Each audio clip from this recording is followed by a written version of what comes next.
വയറ്റിൽ കത്രിക കുടുങ്ങിയ ഉഷ ജോസഫിന്റെ ശസ്ത്രക്രിയയിൽ ഡോക്ടർ ഷാഹിദയ്ക്ക് ക്ലീൻ ചീറ്റ് നൽകിയ അന്വേഷണ report. Alappuzha TD medical college ആശുപത്രിയിൽ 5 വർഷം മുൻപ് നടന്ന ശസ്ത്രക്രിയയിലാണ് ഉഷയുടെ വയറ്റിൽ കത്രിക മറന്നുവെച്ചത്. ഈ സംഭവത്തിൽ ഡോക്ടർ ഷാഹിദയ്ക്ക് ഒരു വീഴ്ചയും സംഭവിച്ചിട്ടില്ലെന്നും ഒപ്പമുണ്ടായിരുന്ന നഴ്സ് ധന്യയോട് എല്ലാ ഉപകരണങ്ങളും പുറത്തെടുത്തു എന്ന് ചോദിച്ച ശേഷമാണ് ഡോക്ടർ ഷാഹിദ മുറിവ് തുന്നിക്കെട്ടിയതെന്നും അന്വേഷണ റിപ്പോർട്ടിലുണ്ട്.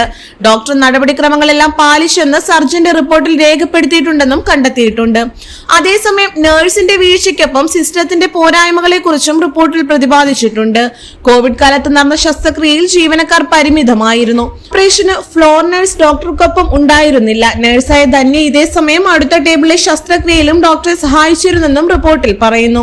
കോവിഡ് കാലത്ത് PP കിറ്റ് ധരിച്ചുള്ള സർജറിയുടെ ബുദ്ധിമുട്ടുകളും വിവരിക്കുന്നുണ്ട്. അതേസമയം ഡോക്ടറെ കുറ്റവിമുക്തയാക്കി നഴ്സിനെ ബലിയാടാക്കാനുള്ള നീക്കമാണ് നടക്കുന്നതെന്ന് കേരള ഗവൺമെന്റ് നഴ്സസ് യൂണിയൻ ആരോപിക്കുന്നു. 5 വർഷത്തെ വേദനയ്ക്കൊടുവിൽ ശനിയാഴ്ച ഉച്ചയോടെയാണ് ഉഷ ജോസഫിന്റെ വയറ്റിൽ നിന്നും കത്രിക പുറത്തെടുത്തത്. കൊച്ചിയിലെ സ്വകാര്യ ആശുപത്രിയിൽ ശസ്ത്രക്രിയ പൂർത്തിയാക്കി വയറ്റിൽ നിന്നും പുറത്തെടുത്ത കത്രിക ആലപ്പുഴ DYSPക്ക് കൈമാറിയിരുന്നു.